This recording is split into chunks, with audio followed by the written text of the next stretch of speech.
d'Asie, ayant vu Paul dans le temple, soulevèrent toute la foule et mirent la main sur lui en criant « Homme israélite, au secours ! Voici l'homme qui prêche partout et à tout le monde contre le peuple, contre la loi et contre ce lieu. Il a même introduit des Grecs dans le temple et a profané ce saint lieu. » Car ils avaient vu auparavant Trophime d'Éphèse avec lui dans la ville, et ils croyaient que Paul l'avait fait entrer dans le temple. Toute la ville fut en émoi. Le peuple accourut de toutes parts. Ils se saisirent de Paul et le traînèrent hors du temple, dont les portes furent aussitôt fermées. Comme ils cherchaient à le tuer, le bruit vint au tribun de la cohorte que tout Jérusalem était dans la confusion. À l'instant, il prit des soldats et des centeniers et courut à eux. Voyant le tribun et les soldats, ils cessèrent de frapper Paul. Alors le tribun s'approcha, se saisit de lui et le fit lier de 2 chaînes.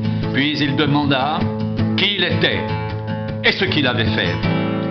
Mais dans la foule, les uns criaient d'une manière, les autres d'une autre. Ne pouvant donc rien apprendre de certains à cause du tumulte, il ordonna de le mener dans la forteresse. Lorsque Paul fut sur les degrés, il dut être porté par les soldats à cause de la violence de la foule. Car la multitude du peuple suivait en criant « Fais-le mourir !»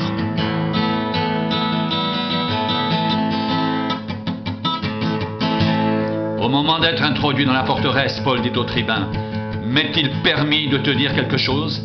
Le tribun répondit « Tu sais le grec ? Tu n'es donc pas cet Égyptien qui s'est révolté dernièrement et qui a amené dans le désert 4000 brigands ?»« Je suis juif, reprit Paul, de Tars en Cilicie, citoyen d'une ville qui n'est pas sans importance.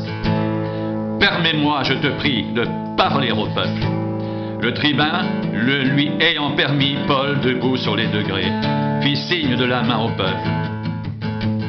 Un profond silence s'établit. Et Paul, parlant en langue hébraïque, dit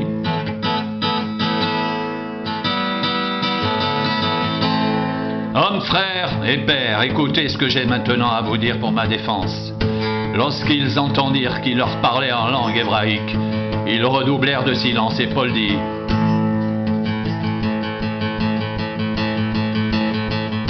Je suis juif, né à Tars en Cilicie, mais j'ai été élevé dans cette ville-ci et instruit au pied de Gamaliel dans la connaissance exacte de la loi de nos pères, étant plein de zèle pour Dieu, comme vous l'êtes tous aujourd'hui.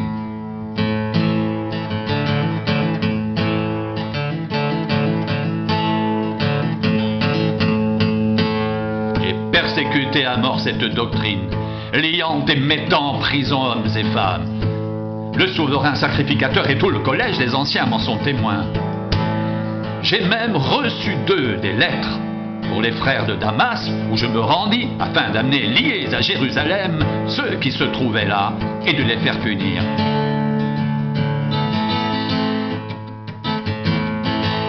Comme j'étais en chemin et que j'approchais de Damas, tout à coup vers midi, une grande lumière venant du ciel resplendit autour de moi. Je tombais par terre et j'entendis une voix qui me disait « Saul, Saul, pourquoi me persécutes-tu » Je répondis « Qui es-tu, Seigneur ?» Et il me dit « Je suis Jésus de Nazareth que tu persécutes. »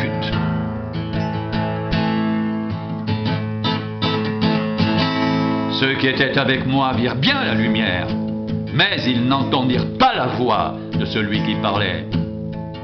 Alors je dis « Que ferai-je, Seigneur ?» Et le Seigneur me dit, lève-toi, va à Damas, et là on te dira tout ce que tu dois faire.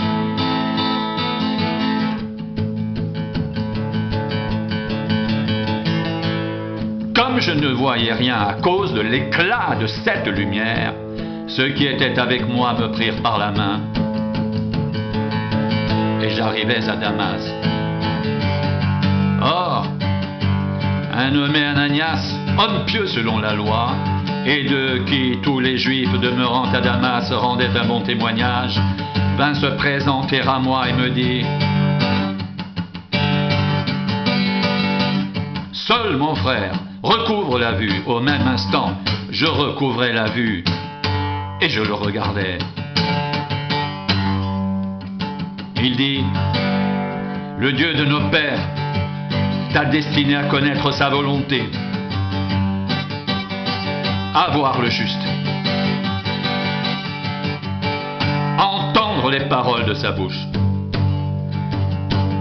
Car tu lui serviras de témoin auprès de tous les hommes des choses que tu as vues et entendues.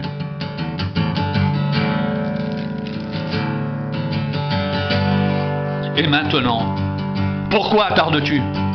Lève-toi, sois baptisé et lavé de tes péchés en invoquant le nom du Seigneur.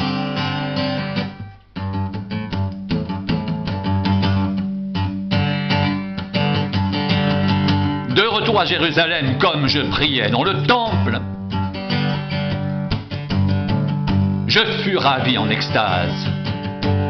Et je vis le Seigneur qui me disait: hâte-toi et sors promptement de Jérusalem, parce qu'ils ne recevront pas ton témoignage sur moi. Et je dis: Seigneur, ils savent eux-mêmes que je faisais mettre en prison et battre de verges dans les synagogues ceux qui croyaient en toi, et que lorsqu'on répandit le sang d'Étienne, ton témoin, j'étais moi-même présent, joignant mon approbation à celle des autres, et gardant les vêtements de ceux qui le faisaient mourir. Alors il me dit: va, je t'enverrai au loin vers les nations.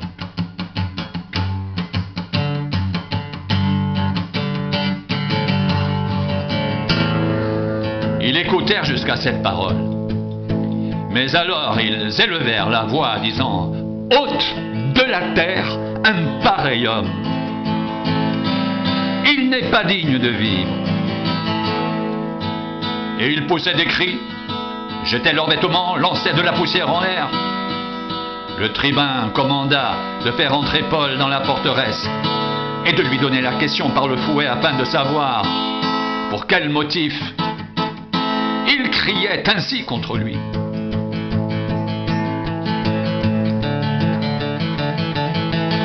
Comme on l'attachait pour le frapper, Paul dit au centenier qui était présent: vous est-il permis de battre de verges un citoyen romain qui n'est pas même condamné?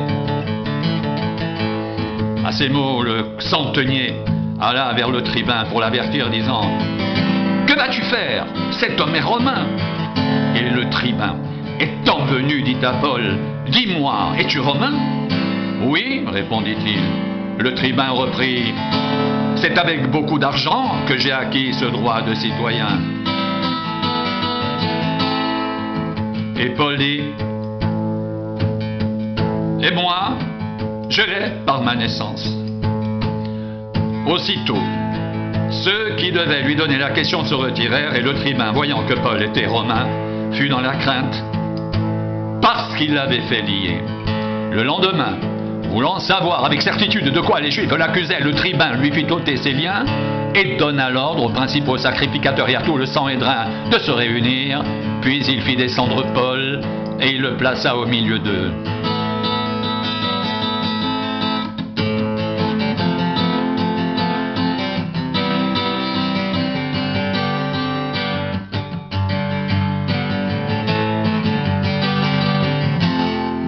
Paul, les regards fixés sur le Sanhédrin, dit: homme frère, c'est en toute bonne conscience que je me suis conduit jusqu'à ce jour devant Dieu. Le souverain sacrificateur Ananias ordonna à ceux qui étaient près de lui de le frapper sur la bouche. Alors Paul lui dit: Dieu te frappera, muraille blanchie. Tu es assis pour me juger selon la loi, et tu violes la loi en ordonnant qu'on me frappe. Ceux qui étaient près de lui lui dirent: tu insultes le souverain sacrificateur de Dieu? Et Paul dit: je ne savais pas, frère, que c'était le souverain sacrificateur, car il est écrit: tu ne parleras pas mal du chef de ton peuple.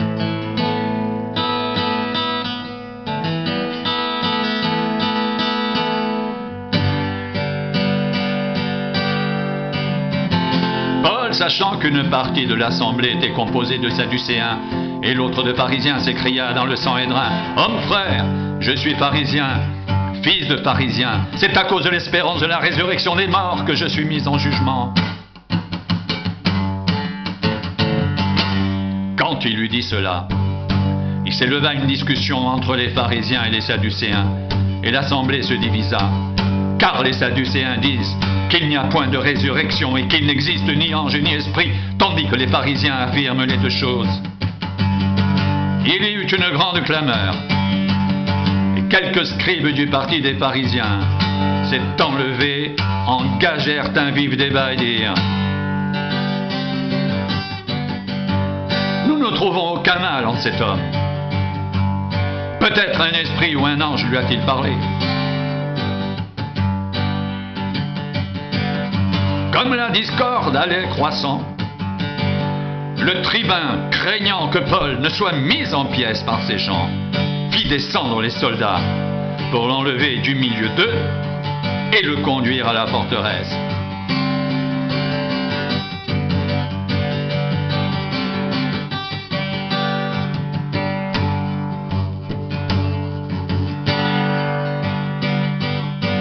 La nuit suivante, le Seigneur apparut à Paul et dit: prends courage, car de même que tu as rendu témoignage de moi dans Jérusalem, il faut aussi que tu rendes témoignage dans Rome.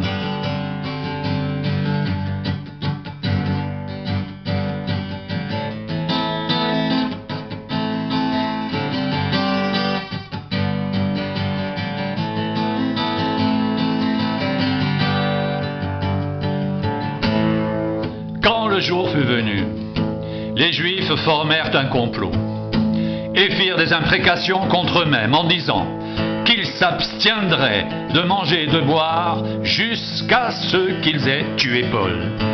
Ceux qui formèrent ce complot étaient plus de 40, et ils allèrent trouver les principaux sacrificateurs et les anciens, auxquels ils dirent: nous nous sommes engagés avec des imprécations contre nous-mêmes à ne rien manger jusqu'à ce que nous ayons tué Paul.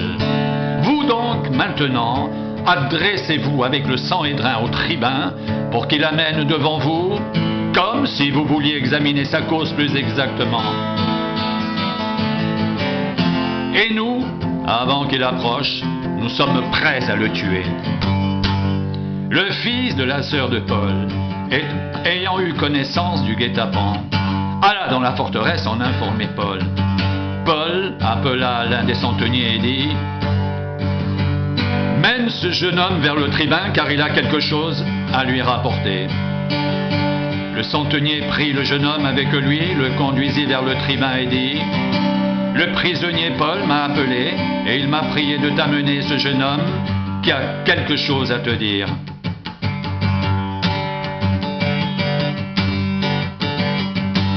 Le tribun, prenant le jeune homme par la main et se retirant à l'écart, lui demanda: qu'as-tu à m'annoncer? Il répondit: les Juifs ont convenu de te prier d'amener Paul demain devant le Sanhédrin, comme si tu devais t'enquérir de lui plus exactement.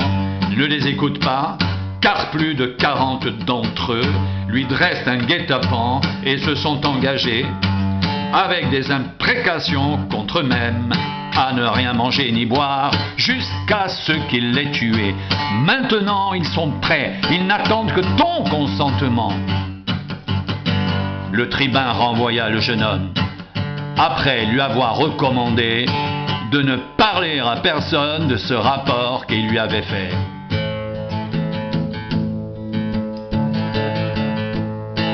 Ensuite, il appela 2 des centeniers et dit: tenez-vous prêts, dès la 3e heure, heure de la nuit, 200 soldats, 70 cavaliers et 200 archers pour aller jusqu'à Césarée.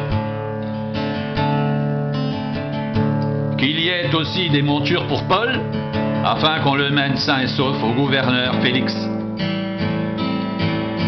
Il écrivit une lettre ainsi conçue: Claude Lysias, au très excellent gouverneur Félix, salue. Cet homme dont les Juifs s'étaient saisis allait être tué par eux, lorsque je survins avec des soldats et le leur enlevai, ayant appris qu'il était romain. Voulant connaître le motif pour lequel il l'accusait, je l'amenai devant leur Sanhédrin. J'ai trouvé qu'il était accusé au sujet de questions relatives à leur loi, mais qu'il n'avait commis aucun crime qui mérite la mort ou la prison. Informé que les Juifs lui dressaient des embûches, je te l'ai aussitôt envoyé en faisant savoir à ces accusateurs qu'ils ont à s'adresser eux-mêmes à toi, à Dieu.